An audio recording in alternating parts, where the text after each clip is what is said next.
Okay, I'm not going to spend a lot of time here talking about it, but just as a quick, we finally made it to the hub. This normally you would have known about this, and this is where you would start. We started. Where did we start? Up this way, yeah, near World's End, across Akron's Fist. So, and there you'll notice the flotsams are green, but now that I didn't show that before, but now the Holy Nation is red. I don't see there's a lot of their cities are up in this area. I just didn't walk past them because we were came straight from the fog down here to the hub.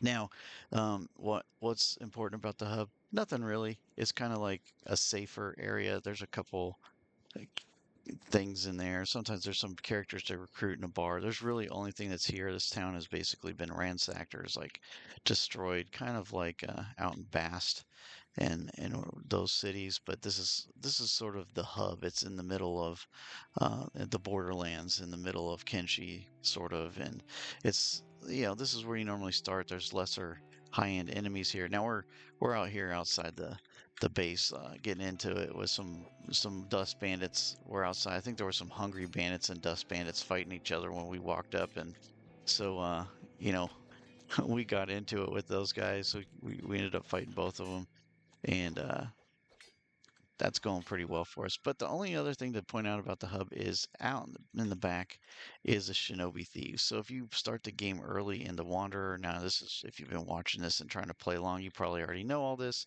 But this is a good thing if you're just watching this and planning to play Kenshi, or you're like, man, that game it looks cool, but I kept getting killed and I didn't know what to do. And you're watching this to try to get a clue.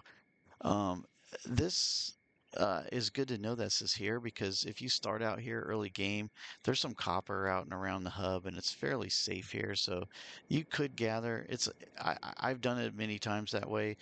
It's a little grindy.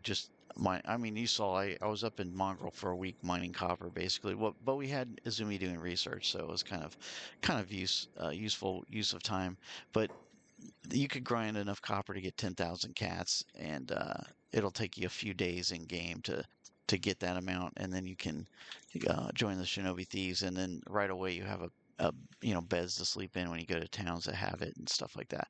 Now the other thing I'll point out, there is this little shack in. I'm not going to go in there right now, but there is this little shack in the middle of the hub. That early game, this is one of the few buildings that's not your building that you can actually go and visit and sleep in the beds. Most beds, unless it's a bed in a bar or hotel or whatever that you can rent, you you can't sleep in them. It'll give you a message that says you can't sleep in the bed. Like if I wasn't friends with the Shinobi Thieves and try to sleep in their bed, it'll just say you can't. That's not mine, or I can't sleep in that bed or something like that. So that's nice to know because if you early game it's kind of hard to get going and you might get hurt and you might need a place to sleep and you have no money, so you can go into this little shack and sleep no problem. There are also there might be a little bit of food and stuff in there and a lockbox you can pick, and nobody really is going to bother you because this town's pretty desolate. But anyways, that's it about the hub.